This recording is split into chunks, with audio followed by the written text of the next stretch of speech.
In this video, I'm going to show you how to make bone broth from scratch. There's a few mistakes that I made throughout the way, so learn from my mistakes, don't make them. Yeah, so let's just go ahead and get started. I've got a baking sheet with some foil just to make it a little bit less cleanup. And then what I have here is actually from my local butcher. It's beef soup bones. Throw this big guy down here.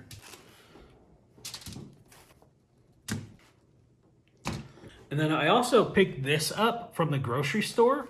It is Roomba Meats bone marrow bones. That's meat butter. Preheat the oven to 375 degrees and then throw these in there for about half an hour until browned.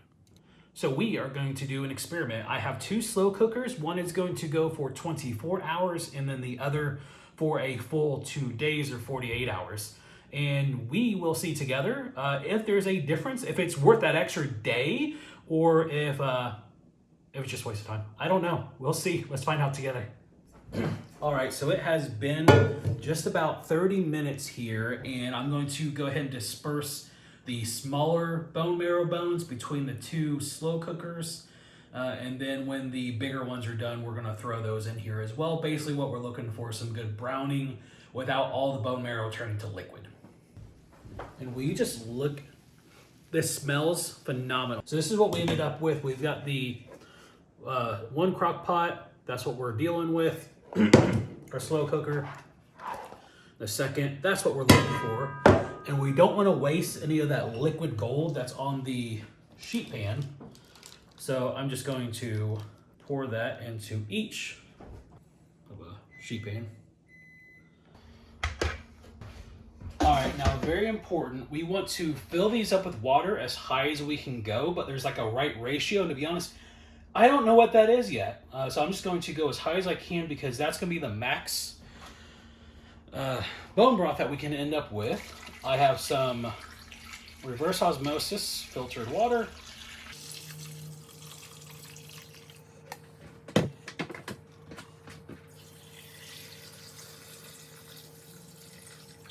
And then we need to add some Redmond's real salt. It doesn't have to be, but just get a high quality salt. And it's pretty normal to actually salt this more whenever you go to drink it. And finally, we need to add some apple cider vinegar. I'm using the Bragg's apple cider vinegar with the mother.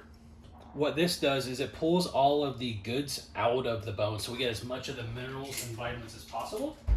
And then just setting the lids on. And we're going to go for high 3 or 4 hours until we get a nice bubbling or boiling. And then we will lower it to low for the 24 and 48 hours. Okay, these have come to a nice boil. So let's go ahead and set them to low and then check the one in 24 hours. All right, so it's not been exactly 24 hours. It's been just under 23 hours here. But I have some plans this evening, so I won't be here right at the 24-hour mark. So I'm going to go ahead and strain one of these. Let me just show you what we're doing here. So we're removing all of the bones and all the meat to where there's just the liquid, which we will then strain to catch all of the small bits.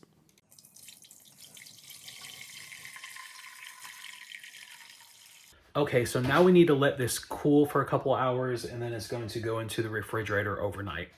All right, so it has been 48 hours for this second slow cooker. So let's go ahead and get that strained or drained or whatever into this pot, let it cool, and then I'll add it to the refrigerator. And then tomorrow, or in a few seconds for you, I'll be able to compare the two. Pretty excited to see the results. I think I know what the answer is as far as, is it worth it?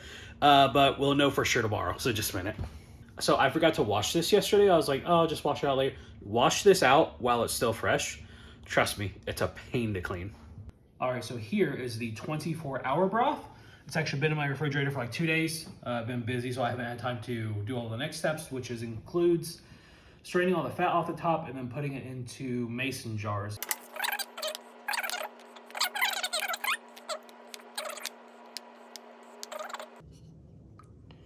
This is what we're working with.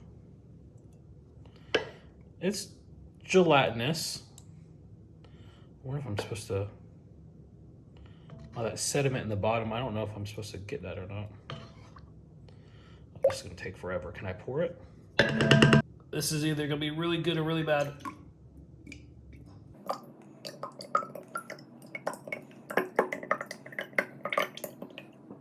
Oh, that's a disaster. Okay, do not do what I just did. I put down some parchment paper to avoid the mess. Or make cleanup easier. Okay, so clearly the winner is the 48-hour. Look at the color difference. I'll show you guys a side-by-side here. There's a much thicker layer of fat on the top. That should be easier to get rid of. And then it's a dark brown and it is so much more gelatinous. Yeah, the much thicker and scoops off the top easier too.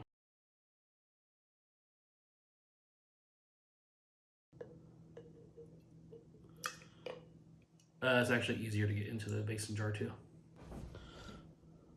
I got a little bit of fat in there, but that doesn't scare me. All right, so just a side-by-side comparison. I really don't want to try that one now. But then look at that, just the difference in color for one, 24-hour, 48-hour in the slow cooker. And then the texture, like that is very clearly jelly. This is just a thick liquid. Smell too. I mean, it smells like just bone, like raw bones, which I know it's beef broth, bone broth, but this almost doesn't have a smell. All right, let's try these.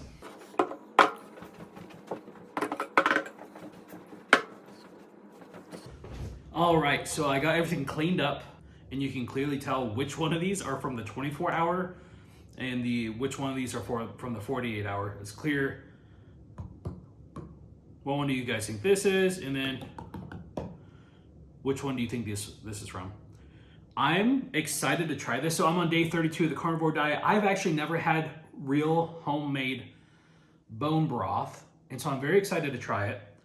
I could have split this up. 1, 2, 3, 4, 5, 6. I could have split that up between 7.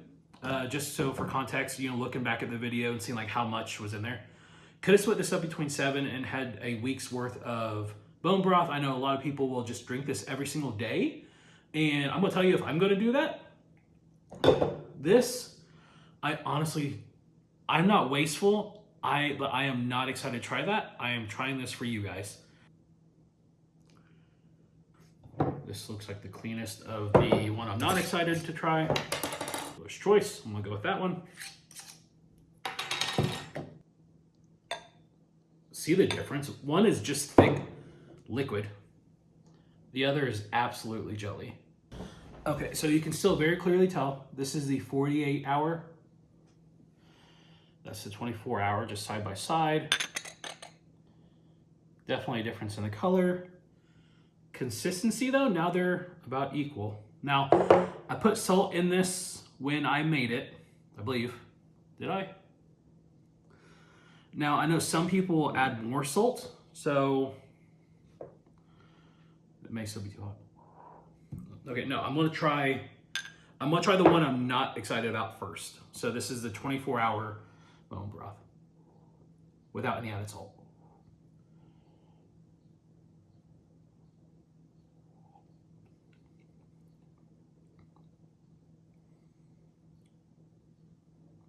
Okay, it's interesting.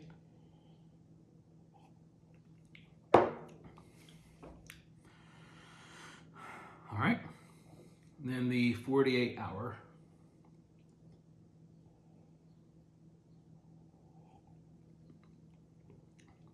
Wow, okay. Big difference in taste. This isn't bad. I was worried about it. This, I would say probably you could use for a soup. I would not want to just drink this every day. Let me add some salt to it though. Just a second. All right, this is just some Redmond's real salt that I've got in a shaker. Give it a swirl. Okay. Cheers.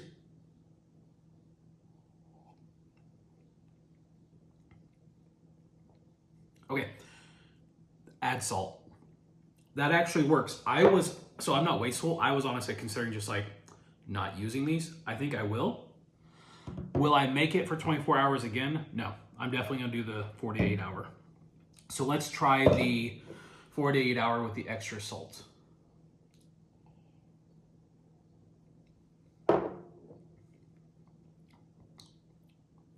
Oh, that's nice. That's nice. Okay, and because I told you guys I wasn't gonna waste it, prove to you it's okay. Watch, I'm gonna get people in the comments saying, oh no, you're not supposed to do it for 24 hours. That's not enough. You're gonna get XYZ. Maybe.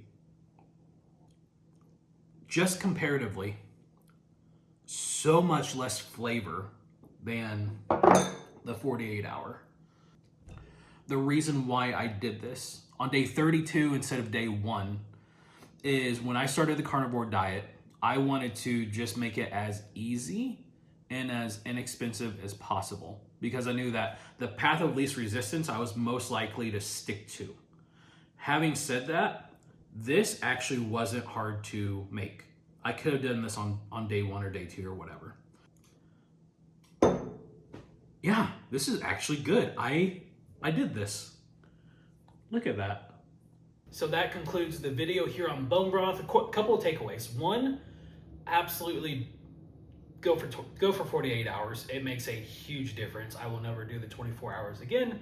Number 2, use a funnel. That way you don't have the messy disaster that was my table. I'll see you guys next week. If you are still here, I'd love for you to like the video, share it, or comment down below if you are going to make bone broth. If you've made bone broth and there's something that I missed or that you would recommend me do differently, always looking to learn.